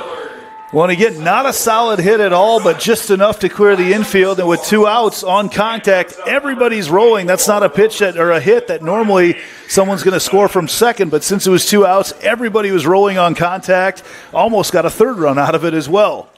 Riley Miller has been fantastic today, on base for a 3rd time, which brings Maya King out to run for a 3rd time as a IMT substitution. And just like that, we are tied at 3, and the Spartans looking for more with 2 outs and runners at second and third. A pitch from Eggleseder will miss outside for a ball to make it 1-0. It started with the walks early in the inning, some patient at-bats from the Spartans. You get a couple of those base runners on, eventually you get that big hit to make it happen and tie this game up. Eggleseder will look to the dugout to find the sign, and that one's in there for a called strike. So I mentioned calling the pitches inside the dugout. Brooks Eggleseder, the father of Rachel, calling the pitches in the dugout, the 1-1. And that one misses high for a ball, 2-1. Trying to help her get out of this one with a tie ball game. These Spartan hitters have got a lot more patient in this inning, waiting to see a strike before they go after it. So I'm not sure the bat has come off the shoulder here yet. Just foul down the third base side. That was 2 more if that one stays fair. Instead, just going foul down the third base side. Keep in mind, Peterson's got a lot of pop in her bat, too. She's got 4 home runs this season as well. She could really change the tides in this game. 2 balls and 2 strikes, 2 outs, 2 runners on. Eggleseder delivers. Swing and a miss. Strike 3, a big strikeout for Eggleseder. And man, oh man, we have knotted the game at 3 here in this one. 1 versus 8. We've got a doozy. through 5 innings. Andy, what a fun game. Well, just at the tail end of that one, too, Hofer bobbled it a little bit. If that ball sneaks out of her glove, there's a couple more runs coming across for the Spartans. So that was a clutch grab for Hofer there from the catcher spot, because that's likely another run to score and another runner on. Yeah, no doubt about that. As we're into our hydration break here in the 5th inning, gives us an opportunity. We talked a little bit about it in the pregame show. Some of you may be joining us a little bit later on, but of course we talked about a new era of the IGHSAU State Softball Tournament. Double elimination, so it's not win or go home anymore. You get another opportunity. You'd like to keep winning, Andy, but a loss does not knock you out of it. It definitely does not, and especially in these the smaller classes where you may not have the pitching depth. These wins, especially early on, are important because every win basically cuts out 2 games that you'd have to play to move on to the next round. So you're preventing pitches being thrown over the course of the rest of the week, and especially as we get to Wednesday, if we get to another elimination game, you might see a team have to play 3 games on Wednesday. So that's where that pitching depth becomes a lot more important, and winning these games early on and preserving those arms for later in the week is huge right now. So that puts a lot of pressure on the last 12 outs of this ball game. Some people at home are thinking, well, softball, obviously, it's a lot more natural with the way you throw the ball. There's not a pitch count in play, but the way I look at it is more of a fatigue factor, right? When you do something repeatedly over and over and over again, you start to add in that fatigue factor. Well, and especially in this heat today, which you're not going to see anybody play 2 games today. That doesn't start till tomorrow, but the that motion of it is still working a lot of different muscles. You still see girls get exhausted. It's an aerobic workout. You're throwing over 100 pitches in a game, most likely, and over the course of 7 innings, and that doesn't count all the warm-up that everybody goes through to start and the 5 pitches for each inning that they get. I mean, there's just a lot to it, and you're working the core, you're working everything, that heart's a-pumping. So you just like to not have to play those games if you can help it. And obviously on the positive side, you do have a team, if maybe you have something not go right for you in one game, you have a chance to battle back through it as well. So there's a lot going on, but when it's all said and done, just win, baby. Just win.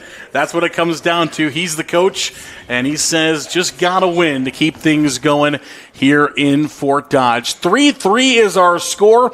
We're going to go to the 6th when we come back. We've got a good one between the number 8 seed Edgewood-Colesburg, the Vikings, and the number 1 overall seed in Class 1A, Exira-EHK-Audubon, the number 1 overall seed. We'll come back for the 6th. This is the IGHSAU State Softball Championships presented by the Iowa Farm Bureau on the digital network, powered by Mid-American Energy Company.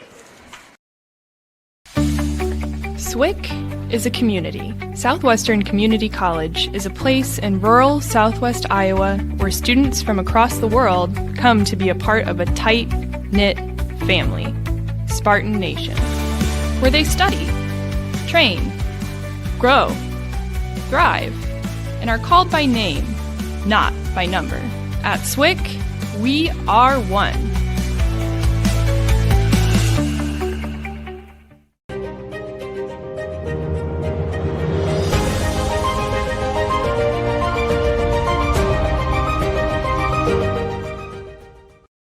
Fort Dodge, the IGHSAU State Softball Championships presented by the Iowa Farm Bureau, and we want to thank again the Iowa Farm Bureau for presenting the 2026 Girls State Softball Tournament as the sole title sponsor of the Iowa Girls High School Athletic Union. Farm Bureau recognizes athletics and academic achievements on the mat, in the classroom, or on the softball diamond, helping to nurture Iowa's future.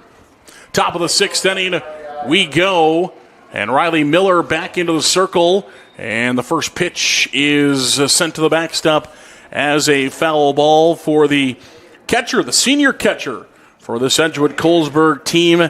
McKenna Hofer has called a great game behind the plate, helping out there. Made that good catch earlier in the game, right up behind the plate. Getting the mask off, making the play. 1-1, fouled back once again off the screen to make it now 1-2. And now steps into the box here from the right side, trying to help out the Vikings start off here in the 6th, Andy. Well, and we've got a fun couple innings to go because, no doubt, the response there from the Spartans after getting behind in the inning before have tied it back up. Now we'll see. It felt like we've seen these teams exchange some punches so far, and time to see who's going to punch back again. This one out into right field could find a gap. It will get down for a base hit for Hofer, and she is on to lead things off. Good effort by Mulford out in right field, making a chase at it. Thought maybe she had a chance to get there, was real close, but that ball finds the gap and gets down. Hofer is on, and we'll have a courtesy runner for the catcher for Edgewood-Colesburg. At first base, number 20, Faith. That's Faith Kirby. Well, you hit the nail on the head, though, because Mulford had a great jump on that in right field, almost was able to make a play, and as weak as that ball was coming down, might have been able to lay out for it, but then you run into the situation, her and Larson both going at it, so that leadoff single, though, that's a big base runner right now. And again, I mentioned before, but you're just looking at right now this part of the order, maybe going station to station. Maybe you can scratch out one, but I think it's more important at this point you get a couple base runners on so you can turn over that order one more time and see the top of the order in the last inning at some point. Lauren Kirby, the batter, with Faith over at first base. 1 ball and 1 strike the count.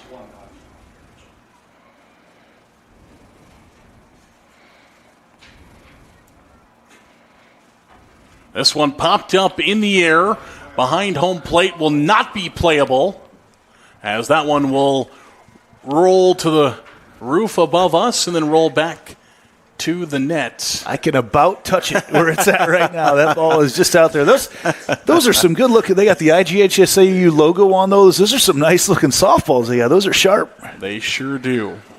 The 1-2 offering.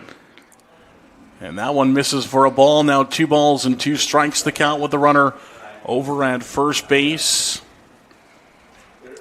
Lauren and Faith, we talked about the 2 sisters. Faith, courtesy running over at first. Lauren, the batter, one of 2 sets of sisters on this team. We've already talked about the Hofer sisters a couple of times with Ava and McKenna.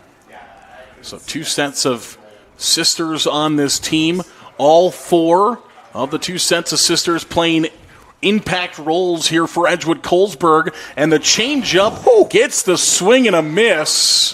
What a pitch there from Riley Miller. That's a dirty pitch from Riley Miller. I think that he had to outlaw that one because she put that ball in. That had her swinging out of her shoes. That was a beautiful changeup, and I love the situation she's throwing it into. That's a textbook changeup.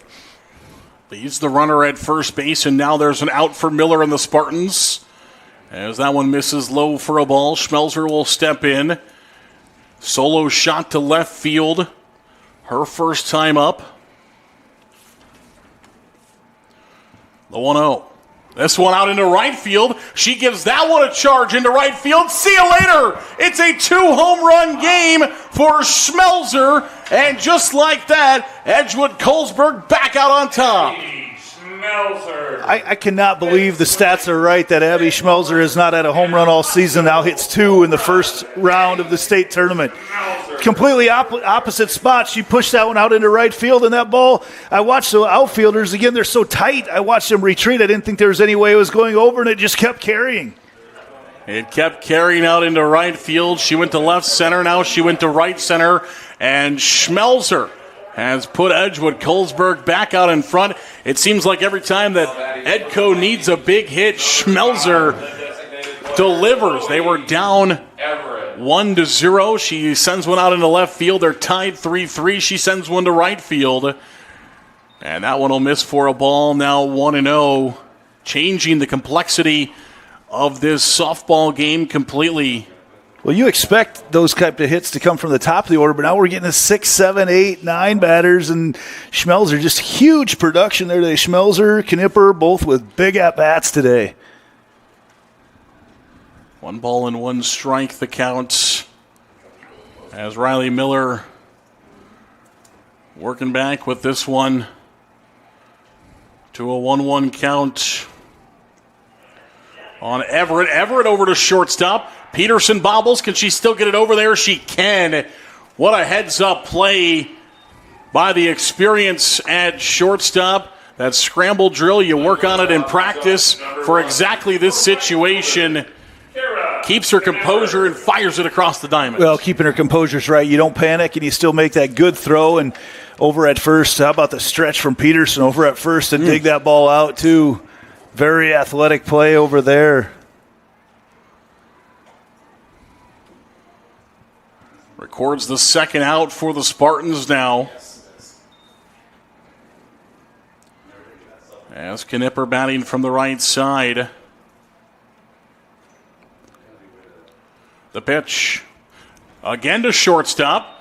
And Peterson on the quick transfer. Plenty of time across the diamond for this one. And the Spartans will get out of it, but not before Addie Schmelzer puts the Vikings back out in front 5-3. We have played 5.5. It's time to stretch here in Fort Dodge in our first Class 1A game. We'll come right back. This is the IGHSAU Digital Network powered by Mid-American Energy Company. Ready? Let's go. Mom, over here. Yeah, this kind of thing can happen when you're hiking, but no worries, Mom. I can prescribe something to soothe the itch. Unity Point Health looks at your family's health from your point of view, offering same-day appointments with expertise focused on what matters most to you. Unity Point Health. Expert care focused on you. Back here to Fort Dodge. This is the IGHSAU State Softball Championships presented by the Iowa Farm Bureau on the Iowa Farm Bureau field here in Class 1A. This is the field that the Class 1A teams will play on for the entire tournament to the championship game. For the Sparks, number 10, the third baseman, Lucy Stannerson. As Stannerson will step in here from the right side. And again, the Spartans trying to play catch-up here of Edgewood-Colesburg. Can they find some more base runners on Rachel Eggleseder, who has had herself a fantastic game in the circle? We talked about the punches that the teams are exchanging. It's going to come down to who hits that last one, who throws the haymaker to finish this one off. Bottom half of our sixth inning, 5-3. Of course, Exira-EHK-Audubon, the home team, so they will get final ups in the bottom half of the seventh inning. They'll have the sixth and the seventh inning to find a couple of runs. That one in there for a called strike. Now 1 ball and 2 strikes to count.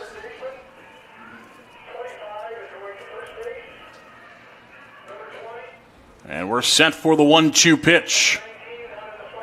And that one misses for a ball to make it now 2-2. See, the patience is continued for the EHK Exira-Audubon. I apologize. It's a lot to get out. I want to make sure to get all the towns there. Exira, Elkhorn, Kimballton. Kimballton, yep. Audubon. Called strike 3. Another strikeout for Eggleseder. Another celebration for the infield. As that is an out recorded, the first out recorded here in the bottom half of the sixth inning. Well, and they've been really good when that first out gets recorded. That one will miss outside for a ball. To make it now 1 ball and no strikes to count. Eggleseder, the delivery. Missing for ball 2. 2 balls and no strikes to count.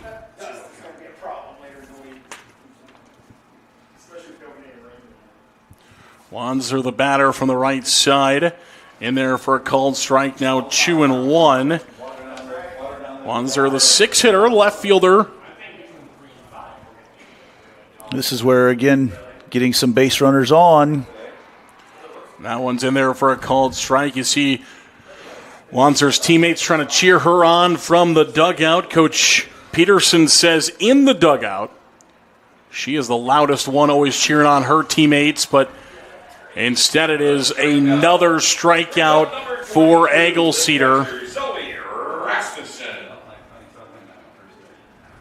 as she will find a strikeout number 14 in this contest, Andy. Gutsy performance in this heat. Any pitcher that can work the way she has so far today, this is impressive. That one in there for a strike. 0-1 is the count. Eggleseder trying to get her team to the 7th inning with that 2-run lead, and she'll get a swing and a miss there. Has her game face on tonight, this afternoon, I should say. She has plowed through this bottom part of the order for Exira-EHK-Audubon. Swing and a miss, strikeout number 15 of the ball game for Eggleseder, and the third out of this 6th inning for Edgewood-Colesburg, the Vikings. And we will go to the 7th with the Vikings having a chance to add some insurance runs here in the top half of the 7th inning before they will get a chance to win it in the 7th. We know that it's going to have to be a comeback in the bottom half of the 7th. It's going to have to be a walk-off at this point now for Exira-EHK-Audubon. And a lot of things have been going on. We talked about it. 5 fields, 5 different classes all at once. And let's catch up on some of those scores, Andy. Well, it's great. You can catch them all. We've got them all carried right now. 5 different channels here on the IGHSAU Digital Network in Class 2A going on right behind us right now. Regina leading Hinton 4-2 in a rematch from basketball season that those two teams are playing in. As we look at Class 3A right now, Mount Vernon, Prairie City, Monroe, and that is back on what we used to know as the championship fields. They just got started. They're in the top of the first. No score in that one. Let's see. We've got Williamsburg and West Liberty. That game is completed. We've got a final on that one. And as I get everything to load right now, let's see here. That one went pretty quick. So Williamsburg 15-1 the final in that one. West Liberty drops down to an elimination game to be played tomorrow. Western Dubuque and Winterset right now going on. That is also back on one of the championship fields that we knew before. I believe that was, I don't remember what they're calling it this year. I don't want to misname it, but that is Western Dubuque leads 6-3 in that one. They are the bottom of the 3rd. And Waukee Northwest leads Pleasant Valley in the bottom of the 6th right now. That game is sitting at 4-1 in Class 5A. So that's a look at your, 4-0 in Class 5A. So that's a look at your whip around coverage here in the state tournament. Actually, it is 4-1, top of the 7th. Sorry, my thing wasn't updated yet. So that's a look at our coverage right now. We've got crews at each one of those games. We are busy this week, Zarin. No doubt about that. And with that 15th strikeout, that is a tying the 1A 7-inning game record that was set in 2012 for Eggleseder. And she'll have a chance for a couple of more strikeouts in the bottom half of the 7th to try to add on to that. We'll come back. Top half of the 7th is next. This is the IGHSAU State Softball Championships presented by the Iowa Farm Bureau. At Mid-American Energy, we're one company serving 1.6 million people who all need energy that's available 24/7. That's why we work 24/7. That's why we make investments in our systems that make us more resilient to extreme weather. That's why we generate power from all available resources to cover the variables in supply and demand. And that's why when the power is knocked out, we work around the clock to restore power to you. Mid-American Energy, obsessively, relentlessly at your service.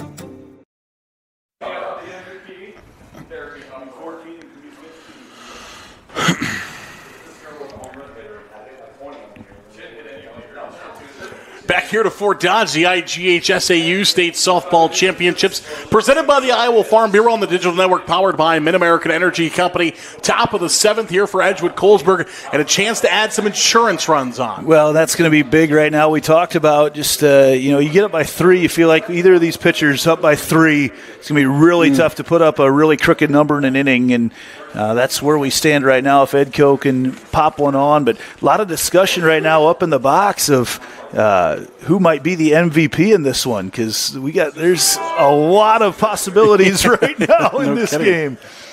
No kidding about that. Riley Miller back into the circle for a 7th inning of work, with her team trailing 5-3, as we've already seen at least one 1-versus-8 upset so far over in Class 2A. How many strikeouts do we have for Eggleseder right now? 15. 15, so she's tied it. You're right, okay. But, she's tied that, but also you've got your number 6 batter with 2 home runs. Yeah, exactly. So I'm not sure how you decide between those co-MVPs, maybe. I don't know. That's what I would say. They've got to win the game here first. Yeah, that's the biggest thing. That you're right on the spot there. First of all, you got to complete the win, right? That's the most important part. I know both of those players would probably wipe off their stats completely just to make sure, if they had to trade the stats for the win, as they change up there, gets a swing and a miss. She's been so good with that changeup. That's been so difficult for the Edco hitters to catch up to, and I think Miller could probably come to it a little more often right now. Likes to use it when she's ahead in the count, but wouldn't mind her seeing lead off a pitch or lead off a batter with that either. She's got enough control of it. We've seen her hit exactly where she wants to hit. This is Reimer, the freshman, as an IMT substitution pinch hitter in this opportunity for Edgewood-Colesburg. 1-2 the count and the pitch, and she'll line it to second base, and it is snared for out number 1, as Aubrey Nelson, the flex player, makes the play at second base for the Spartans. As we go back to the top of the order with Faith Dugan, the batter, the shortstop for Edgewood-Colesburg. That was a drop change once again, and just gets the batter out on their front foot and no power behind it. Just a little pitch and catch over there with Nelson at second base. Pitch for a strike. No balls and 1 strike, the count on Dugan. Here is the 0-1 offering from Miller. That is fouled, first base side, and will go out of play. Dugan looking to do some damage at the plate. She's got a lot behind that swing right now. No balls and 2 strikes, the count. Dugan 0 for 3 today. She's grounded out twice and flown out. The 0-2. And that one will miss to the top half of the zone. 1 ball and 2 strikes, the count, 1 out. Here in the top half of the 7th inning with a 5-3 lead in favor of the Vikings of Edgewood-Colesburg. 1-2. Looked like she wanted to go after that pitch. She doesn't chase it, lets it go out of the zone now, 2-2. Just so tough for a hitter. Sometimes you're like, I want to hit it. No, it's going outside. Yeah, it was that drop change once again, too. Miller's got a lot of positive outputs from that pitch. 2-2 pitch. This one's set high, deep to left field, and it is down for a base hit. It'll be a double, just not quite enough to get out of here as it bounces a couple of feet in front of the wall, but it'll be an extra base hit. And a double for Dugan. Well, I said she was up at the plate to do some damage. She got all of that one. I think a lot of people thought that was gone right now. It drops just in front of the fence. In fact, Wanzer, I think, thought it was gone as well. She kind of stopped and thought she was going to watch it go over, staring right into that sun out in left field, too. Extra base hits in today's game are brought to you by Channel Seeds. The enhanced Channel Seed brand is here to help farmers like you with your game and rise to the challenge. Learn more at channel.com/rise. 0-1 the count. Here's the pitch. Ground ball towards the middle of the diamond, picked up by Peterson, and she'll throw on to first in time for the outs. Peterson covers plenty of ground there at shortstop, grabs that ball about right in front of the second base bag, and so smooth with that delivery over to first in time for the out. Now 2 away for Edgewood-Colesburg as Eggleseder will step in with a runner at third. Great opportunity here for her to tap in one more insurance run, but that shortstop play again from Peterson over there is just outstanding. So athletically gifted, everything that she does, and you talked about how she's the leader in the dugout as well. Just a fun player to watch. As we'll have a conversation in the circle with Coach Peterson, who will make his way out. 5-3 the lead here This Exira-EHK-Audubon team was the runners-up in 2024, losing to Van Meter in the state championship game. And, of course, with the new format we've been talking about throughout, a loss here will not eliminate them from trying to get back to the title game, but will make it a much tougher path for them. We'll get the last ups in the bottom half of the 7th inning. They're trying to keep this at a 5-3 game to make it easier on themselves against the young lady at the plate right now, Rachel Eggleseder. And the pitch. And that one will miss for a ball to make it 1 ball and no strikes. I love the leadoff pitch, though. That first pitch coming with the off speed. That fastball is going to look a lot faster just like that after leading off with a changeup. In their first strike, 1 ball and 1 strike the count. Fans of West Monona and Southeast Warren are starting to pull in, getting ready for their game. This one is sent to center field, and it'll be off the base of the wall. That will score a run. Eggleseder will be held to a single, but it'll be an RBI single off the middle part of that wall in straight center. Talked about the walls slightly higher than you would see at a normal softball field. That's likely a home run in some places, but a single here for Eggleseder. It scores a run. The most important part, though, for Edgewood-Colesburg. Well, Edco is really starting to barrel up these pitches. They have put a couple jolts in them. 2 home runs today and 2 off the fence. They have really put a lot into these, and that run is going to make things very difficult on the Spartans here in the bottom of the 7th. Anna Larson giving it a good chase there in center field, but nothing you can do with it. Now that one is sharply hit right back up the middle. Fundamental hitting for Hofer. And runners are at first and second. And again, Edgewood-Colesburg with 2 outs. That has been their secret sauce today, has been getting to 2 outs and scoring runs. They lead 6-3 with 2 runners on. Hofer sat on the changeup, kept her weight from getting too far into her front foot, and that's about as solid as you're going to hit that pitch. Right back up the middle, return to center. And again, they go station to station looking to add some more here in the top of the inning. That's the second hit of the ball game for McKenna Hofer. I'm not sure you want to look ahead right now, because if you can get Lauren Kirby on, you're looking at a 2 home run hitter already. Addie Schmelzer coming back up to the plate today. Sitting in the on-deck circle, just hoping to get her opportunity with Kirby, the batter. And that one is inside for a ball. Now 1 ball and 1 strike the count. Runners are at first and second. The set and the 1-1 pitch is in there for a called strike. Now 1-2 the count. And Miller trying to find that final out here in the top half of the 7th inning. The 1-2. Swing and a miss, strike 3. Miller will get out of it. Edgewood-Colesburg will strand a pair, but they add on a run. Lead now 6-3, and Edgewood-Colesburg is 3 outs away from a trip to the next round of the IGHSAU State Softball Championships. Bottom of the 7th is next. Something exciting is growing on Iowa farms these days. Innovation. From tractors that seed, weed, and harvest with data-driven precision to drones that scout or plant cover crops to protect soil and water. Even our animals live in smart homes with round-the-clock care.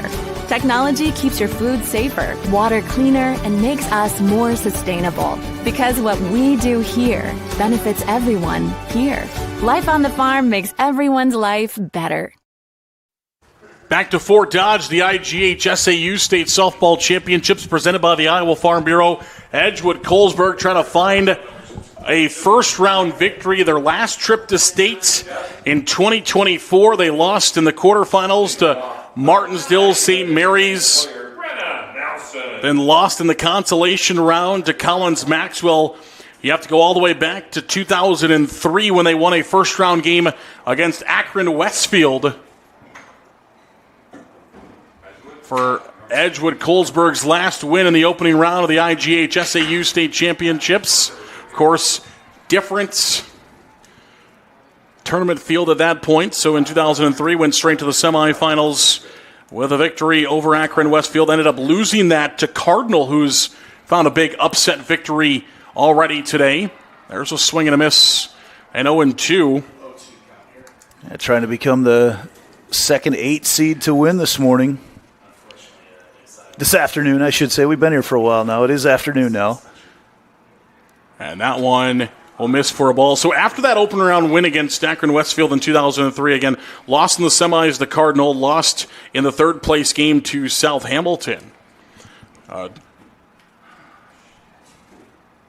Streak where they went 3 straight years making to the state tournament. This one's popped up in the air. Underneath it, Eggle-Cedar will make the catch for out number 1. 1 away for Edgewood-Colesburg. Went to state in 3 consecutive years there, just into the 2000s.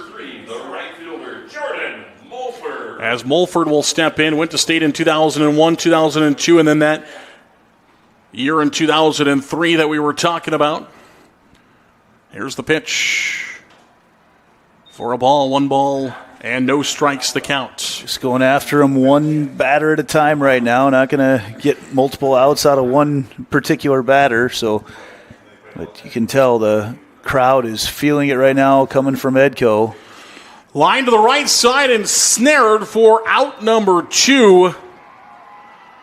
As Lauren Kirby makes the play. And Edgewood-Colesburg is 1 out away. And Taryn Peterson steps in, of course, exactly. If you have to be in the situation, the person you want at the plate for the Spartans. But they're going to need a couple of runs here with 2 outs. Trailing by 3, 6-3. Here in the bottom half of the 7th inning, Edgewood-Colesburg is 2 strikes away. Rachel Eggle-Cedar, we talked about her story earlier with Andy.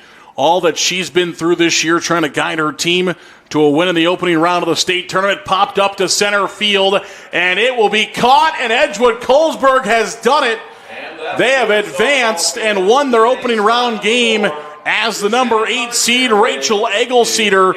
A 15 strikeout performance ties the Class 1A record from 2012, and the Vikings win their opening round game over the Spartans of Exira-EHK-Audubon.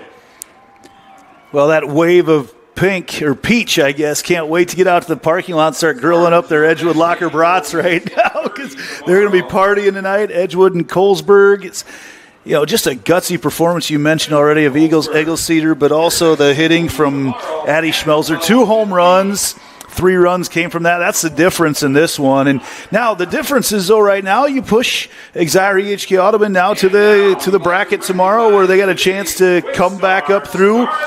All their goals are still in front of them. So today was kind of a place you into the rest of the tournament type of situation, and now you know your path. You just, again, comes back to just winning so you can get it done. Edgewood-Colesburg will move on to the bracket as Addie Schmelzer, with her 2 home run game, is the star of the game. And Edgewood-Colesburg will now play against the winner of our next game, West Monona and Southeast Warren, at 12:45 tomorrow. The losers bracket is being played at 10 a.m. tomorrow morning. That's where Exira-EHK-Audubon will try to fight back from the back half of the bracket. What a game we had here to lead things off in Class 1A. But it's Edgewood-Colesburg getting the job done. Any final words, Andy? Well, I just think the new setup of this means that you can celebrate a little bit, but you got to get right back to work, because everybody's got a chance. Kind of like wrestling, where you lose and you have a chance to get right back into it. Obviously not win it at that point, but yeah, you've got a chance to still accomplish some pretty lofty goals. And in this case, you can still win a title after you lose. So it's going to be a test of mental strength right now to see who can bounce back. And you're going to have 2 teams that have lost today playing right away again tomorrow. And sometimes in the past, you come back and you play that game and you might just have some parents in front of you. Now all the stakes are super high coming right back at that game. And we will be back for the 4-5 game of West Monona and Southeast Warren after a little bit for our entire crew here in Fort Dodge at the Farm Bureau Field. He's Andy Pollock. I'm Zarin Egestal. Again, Edgewood-Colesburg. They win 6-3 over Exira-EHK.